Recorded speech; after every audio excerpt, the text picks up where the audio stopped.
నమస్కారం. అప్టేక్ జాబ్స్కి స్వాగతం. నేను మీ వివేక్. ముందుగా అందరికీ మనస్ఫూర్తిగా కృతజ్ఞతలు. ఎందుకంటున్నారా? ఒక్కటి, జీవితంలో ఎప్పుడైనా సరే ఒక అడుగుతోనే మొదలవుతుంది, ఒక ప్రయత్నంతోనే మొదలవుతుంది. సంఖ్యలు కూడా 1 నుంచే స్టార్ట్ అవుతాయి. మీరు అనొచ్చు 0 ముందు ఉంది కదా. 0 ముందు ఉన్నా సరే మీరు వేసిన అడుగుని 1 అని కౌంట్ చేస్తారు, కానీ 0 అని కౌంట్ చేయరు. 1 అంత ముఖ్యమైనది.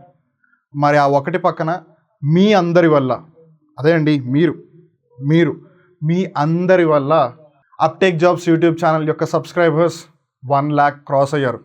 It's all because of you. మీరు ఉన్నందుకే మేము ఇవాళ ఇక్కడ ఉన్నాము. సో మీకు మనస్ఫూర్తిగా కృతజ్ఞతలు. ఈ సపోర్ట్ని మీరు ఇలానే కొనసాగిస్తారని ఆశిస్తున్నాము. అండ్ ఇక్కడ మీకు గుర్తు చేయాల్సిన ఇంకో ముఖ్యమైన విషయం, already uptake jobs bumper sale run అవుతుంది. రేపు February 25th అది క్లోజ్ అయిపోతుంది. సో ఒకవేళ మీకు దాని గురించి ఐడియా లేకపోయినట్లయితే గూగుల్ ప్లే స్టోర్లోకి వెళ్ళి అప్టేక్ జాబ్స్ యాప్ని ప్లే స్టోర్ నుంచి డౌన్లోడ్ చేసుకుని మీ మొబైల్ ఫోన్స్లో ఇన్స్టాల్ చేసుకుని ఫస్ట్ సైన్అప్ అయ్యి తర్వాత లాగిన్ అయ్యి ప్రతి కోర్స్కి సంబంధించిన సబ్జెక్ట్లో ఫస్ట్ 5 చాప్టర్స్లో ఫస్ట్ వీడియో ఫ్రీగానే ఉంటుంది. ఆ వీడియోస్ అన్ని చూసి మీకు ఇది నిజంగా హెల్ప్ అవుతుందని మీకు అనిపిస్తే మీరు అప్పుడే కోర్సెస్ని పర్చేస్ చేయండి. ఒకవేళ మీకు ఇవన్నీ తెలిసిన తర్వాత కూడా ఇంకా క్లారిఫికేషన్స్ కావాలి, లేదా నాకు కొన్ని డౌట్స్ ఉన్నాయి, నేను వాటిని నివృత్తి చేసుకోవాలనుకుంటున్నాను అంటే 9133449696 9133344696 ఈ నెంబర్కి కాల్ చేయొచ్చు. అప్టేక్ జాబ్స్ మీతో మాట్లాడుతుంది, మీ డౌట్స్ అన్నిటికీ క్లారిఫికేషన్ ఇస్తుంది. On that note, let's begin today's current affair episode. Sansad Ratna award 2023. భారతదేశంలో ఉన్న వాళ్ళందరికీ కూడా భారతరత్న పురస్కారం ఖచ్చితంగా తెలిసే ఉంటుంది. ఎవరికి వచ్చిందని మేబీ గుర్తుపెట్టుకోలేకపోయినా సరే భారతరత్న పేరు మీద ఒక అవార్డు ఉందన్న సంగతి చాలామందికి తెలుసు. కొన్నిసార్లు మహారత్న, మినిరత్న, నవరత్న అనే కూడా సంస్థలు ఉన్నాయన్న సంగతి తెలుసు. ఉదాహరణకి BHCL. అలానే వైఎస్ జగన్మోహన్ రెడ్డి గారు ఆంధ్రప్రదేశ్ ముఖ్యమంత్రిగా అవ్వకముందు నేను ఈ స్కీమ్స్ని ఇంప్లిమెంట్ చేస్తాను, లేదా ఈ విధంగా చేంజెస్ తీసుకొస్తానని చెప్పి నవరత్నాలు అనేది ఒక స్కీమ్ లాగా పెట్టారన్న సంగతి కూడా మనలో చాలామందికి తెలుసు. సో ఈ నవరత్న, మినిరత్న, మహారత్న, భారతరత్న అందరికీ ఐడియా ఉంది, కానీ ఈ సాంసద్ రత్న ఏంటి? సాంసద్ మన భారతదేశం లేదా కేంద్ర ప్రభుత్వం యొక్క శాసనసభ పార్లమెంట్ ఏదైతే ఉందో దాన్ని హిందీలో సాంసద్ అని పిలుస్తారు, కొన్నిసార్లు సంసద్ అని పిలుస్తారు. సో ఏదైతేనే ఆ కేంద్ర ప్రభుత్వానికి సంబంధించిన పార్లమెంట్లో ఎవరైతే ఒక ముఖ్యమైన పాత్ర పోషిస్తున్నారో వాళ్ళందరికీ ప్రతి ఏడాది బహుకరించే ఈ పురస్కారమే ఈ సాంసద్ రత్న. సో 2023 సంవత్సరానికి గాను, లేదు గడిచిన సంవత్సరం వరకు కన్సిడర్ చేశారు కాబట్టి 2022 సంవత్సరానికి వరకు గాను ఎవరెవరికి పురస్కారం లభించింది అని తెలుసుకోవడం చాలా ముఖ్యం. అలానే ఈ ప్రోగ్రామ్ని లేదు ఈ అవార్డు ఏదైతే ఉందో దీన్ని అసలు ఫస్ట్ స్టార్ట్ చేసింది ఎవరైనా కూడా మనం ఖచ్చితంగా తెలుసుకోవాలి. ఎందుకంటే ఆయన పేరు మీదే ఈ సాంసద్ పురస్కారంలో ఒక లైఫ్ టైమ్ అచీవ్మెంట్ అవార్డు, జీవిత సాఫల్య పురస్కారాన్ని ఇస్తున్నారు కాబట్టి. So what are we waiting for? Let's get into the details now. So Sansad Ratna పురస్కారం అంటే ఏంటి అని గమనిస్తే, Sansad Ratna awards were instituted on the suggestion of doctor APJ Abdul Kalam to honour top performing parliamentarians. Parliament మన కేంద్ర ప్రభుత్వం యొక్క శాసనసభ, హిందీలో అయితే సాంసద్ లేదా సంసద్. మన భారతదేశానికి సంబంధించి డెవలప్మెంట్కి సంబంధించి ఎన్నో అభ్యున్నతి కార్యక్రమాలకు సంబంధించి అంతా కూడా చర్చ అక్కడే జరుగుతూ ఉంటుంది. సో ఈ పార్లమెంట్లో ఎందరో మహానుభావులు వస్తూ ఉంటారు, వాళ్ళు ఎన్నో అంశాల గురించి చర్చిస్తూ ఉంటారు. అలానే దేశం ఒక అడుగు ముందుకు వేయడానికి వాళ్ళు ఎంతో సాయశక్తిలా ప్రయత్నిస్తూ ఉంటారు. మరి అలాంటప్పుడు వాడిని మనం ఎందుకు పురస్కరించుకోకూడదు? అంత మహనీయులు ఉంటున్న ఆ శాసనసభని మనం ఎందుకు గౌరవించకూడదు? ఆ మహనీయులకు కూడా మనం గుర్తింపునివ్వాలి అని చెప్పి ఇలా ఒక అవార్డు పెట్టాలి అని ముందు అసలు దాన్ని ఇనిషియేట్ చేసిందే ఒకప్పటి మన భారతదేశ రాష్ట్రపతి APJ అబ్దుల్ కలాం గారు. APJ అబ్దుల్ కలాం గారి యొక్క పూర్తి పేరు మనలో ఇంకా చాలామందికి తెలియదు. ఆయన పూర్తి పేరు అబుల్ పకీర్ జైనుల్లాబ్దీన్ అబ్దుల్ కలాం. సో ఆయన ఇనిషియేషన్ ద్వారా ఈ అవార్డు స్టార్ట్ అయింది. He himself inaugurated the first edition of the award ceremony in 2010 నుంచి ఉన్నాయి. సో సాంసద్ రత్న పురస్కారాలు ఏవైతే ఉన్నాయో ఇవి ఏ సంవత్సరం నుంచి ఇస్తున్నారు అని అంటే 2010 సంవత్సరం నుంచి ఇస్తున్నారు. 2010 సంవత్సరంలో ఎక్కడ జరిగింది ఈ ప్రధానోత్సవం అని అంటే చెన్నైలో. మొట్టమొదటిసారి బహుకరించినప్పుడు ఈ పురస్కారాలని ఎవరు ప్రదానం చేశారు అని అంటే డాక్టర్ APJ అబ్దుల్ కలాం గారు. APJ అబ్దుల్ కలాం గారిని మిజైల్ మ్యాన్ ఆఫ్ ఇండియా అని కూడా పిలుస్తుంటారు, జాగ్రత్తగా గుర్తుపెట్టుకోండి. The 13th edition of the award ceremony will be held on 25th March 2023 in New Delhi. So ఈ సంవత్సరం ఎవరికైతే పురస్కారాలు ఇస్తున్నారో that's going to be bit special. ఎందుకంటే not because of the unlucky number 13. గుర్తుపెట్టుకోండి, 13ని కొన్నిసార్లు అన్లకీ అని పిలుస్తూ ఉంటారు, బట్ ఇక్కడ దాంతో ఏం సంబంధం లేదు. కానీ ఈసారి ఎవరైతే పురస్కారం తీసుకుంటున్నారో వాళ్ళందరి కౌంట్ కనుక కలిపినట్టయితే it will cross 100 and that is the most important thing. ఇక్కడ మనం గమనించాల్సిన ఇంకో ముఖ్యమైన విషయం, ఇక్కడ ఓన్లీ ఇండివిజువల్సే కాదు, 2 పార్లమెంటరీ కమిటీస్కి కూడా ఈ పురస్కారం లభించింది. సో అందుకని మనం చాలా జాగ్రత్తగా తెలుసుకోవాలి దీని గురించి. K Srinivasan is the founder chairman of the Sansad Ratna award committee. So ఈ కమిటీకి సంబంధించి ఫౌండింగ్ అంటే స్థాపక అధ్యక్షులుగా ఎవరు ఉంటున్నారు అంటే కె శ్రీనివాసన్ గారు. అలానే miss Priyadarshini Rahul is the chairman. So దానికి అధ్యక్షులుగా ఎవరు వ్యవహరిస్తున్నారు అని అంటే మిస్ ప్రియదర్శిని రాహుల్ గారు. ఇంతకీ ఎంతమందికి పురస్కారం లభించింది లేదు లభించబోతోంది అని అంటే a total of 13 members of parliament and 2 parliamentary committees have been honored with this award.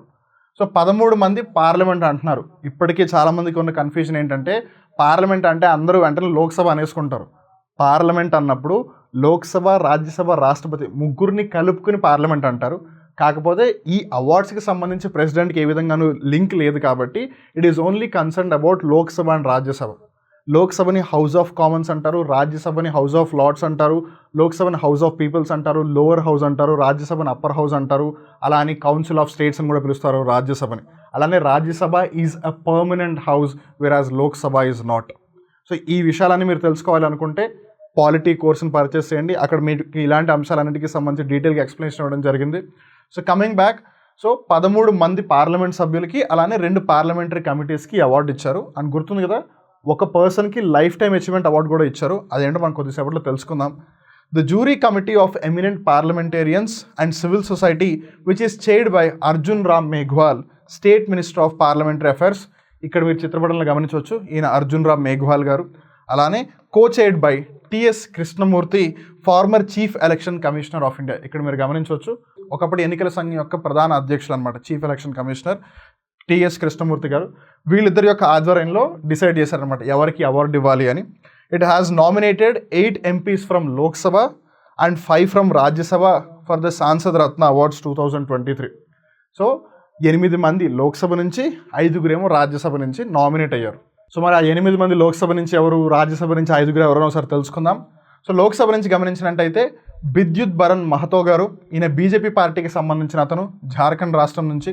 తర్వాత డాక్టర్ సుకాంతా మజుందార్ గారు, బీజేపీ పశ్చిమ బెంగాల్ రాష్ట్రం నుంచి. తర్వాత కుల్దీప్ రాయ్ శర్మ గారు, ఐఎన్సీ అంటే Congress party, Andaman and Nicobar islands నుంచి. డాక్టర్ హీనా విజయ్ కుమార్ గావిట్ గారు, బీజేపీ పార్టీ మహారాష్ట్ర నుంచి. అధీర్ రంజన్ చౌదరి గారు, INC again Congress party, West Bengal, Paschim Bengal. Gopal Chinnaiah Shetty, BJP Maharashtra. Sudhir Gupta, BJP Madhya Pradesh. And doctor Amol Ram Singh Kolhe, NCP Maharashtra. ఇక్కడ మీరు జాగ్రత్తగా గమనిస్తే BJP BJP BJP BJP BJP, NCP, INC అంటే ఉంటే బీజేపీ వాళ్ళు ఉన్నారు, లేదు కాంగ్రెస్ వాళ్ళు ఉన్నారు, ఒకళ్ళు నేషనల్ కాంగ్రెస్ పార్టీ నుంచి ఉన్నారు. కానీ మిగతా పార్టీకి సంబంధించిన ఎంపీలు ఎవరిని నామినేట్ చేయలేదని ఈసారి దీని మీద కొంచెం డిబేట్ కూడా జరుగుతుంది. అంటే మిగతా వాళ్ళు అసలు పార్లమెంట్లో లేరా, వీళ్ళకన్నా అసలు బాగా పర్ఫామ్ చేసిన పార్లమెంటేరియన్సే లేరా అని రచ్చ జరుగుతుంది. సో అందుకని కూడా ఇది వార్తలు ఉండే అవకాశం చాలా ఎక్కువ. కాబట్టి ఒకసారి పీపుల్ని గుర్తుపెట్టుకోవడానికి ట్రై చేయండి. కొంచెం డిఫికల్టే, but even then it's very very important. కాబట్టి మరి రాజ్యసభ నుంచి నామినేట్ అయిన 5 ఎవరని గమనిస్తే doctor John Brittas, CPI Marxist, M అంటే మార్క్సిస్ట్ అనమాట. సిపిఐ అంటే కమ్యూనిస్ట్ పార్టీ ఆఫ్ ఇండియా. కొన్నిసార్లు ఓన్లీ సిపిఐ ఉంటుంది, కొన్నిసార్లు సిపిఐఎం అని ఉంటుంది, కన్ఫ్యూజ్ అవ్వదు. సిపిఐ అంటే communist party of India, Marxist అయితే ఎం అని ఉంటుంది, కేరళ రాష్ట్రం నుంచి. Doctor Manoj Kumar Jha, RJD Bihar, Rashtriya Janata Dal. శ్రీమతి ఫౌజియా తహసీన్ అహ్మద్ ఖాన్ గారు, నేషనల్ కాంగ్రెస్ పార్టీ మహారాష్ట్ర. విశంభర్ ప్రసాద్ నిషద్ గారు, సమాజ్వాదీ పార్టీ ఉత్తరప్రదేశ్, ఎస్పీ అని పిలుస్తారు. అలానే Shrimati Chhaya Verma, INC Indian national Congress Chhattisgarh. So ఇక్కడ మనం జాగ్రత్తగా గమనించినట్టయితే కొంచెం చేంజ్ వచ్చింది. ఇక్కడ ఎవరు కూడా బీజేపీ వాళ్ళు లేరు. సో దాన్ని బట్టి మనం జాగ్రత్తగా గమనిస్తే మేబీ ఇక్కడ పొలిటికల్ పార్టీస్కి సంబంధించి అంతగా ఏమీ లేదు, ఇట్స్ జస్ట్ కో ఇన్సిడెన్స్ అని చెప్పొచ్చు. But even then controversy create చేయాలనుకున్న వాళ్ళు ఎలా అయినా క్రియేట్ చేస్తారు కదా. సో ఇక్కడ నేను జాగ్రత్త చెప్పాల్సి ఏంటంటే మనం ఇక్కడ ఎవరికి సపోర్ట్ చేయట్లేదు, జస్ట్ ఆ పాయింట్ ఆఫ్ వ్యూ కూడా బయట పబ్లిక్లో ఉంది అని చెప్పడానికి గుర్తు చేసుకుంటున్నాం. సో ఇక్కడ రాజ్యసభ నుంచి ఎలక్ట్ అయిన వాళ్ళలో ఎవరు కూడా బీజేపీ వాళ్ళు లేరు. సో ఒకళ్ళు సిపిఐఎం, ఇంకోళ్ళు ఆర్జేడీ, ఒకళ్ళు ఎన్సీపీ, ఒకళ్ళు ఎస్పీ, ఇంకొకళ్ళు ఐఎన్సీ. అలానే మనం ఇందాక తెలుసుకుంది ఏంటంటే 13 మంది సభ్యులతో పాటు 2 పార్లమెంటరీ కమిటీస్ కూడా ఈ పురస్కారం లభిస్తోంది అండ్ ఒక లైఫ్ టైం అచీవ్మెంట్ ఉంది అని. ఆ లైఫ్ టైం అచీవ్మెంట్ ఎవరికి వచ్చిందని తెలుసుకోబోయే ముందు ఆ 2 పార్లమెంటరీ కమిటీస్ ఏవో తెలుసుకుందాం. ఒకటి లోక్సభకి సంబంధించిన parliamentary committee on finance which is chaired by Jayant Sinha గారు. ఈ చిత్రపటంలో మీరు జయంత్ సిన్హా గారిని గమనించవచ్చు. దేనికి సంబంధించిన కమిటీ అది? Committee on finance, Lok Sabha committee అది.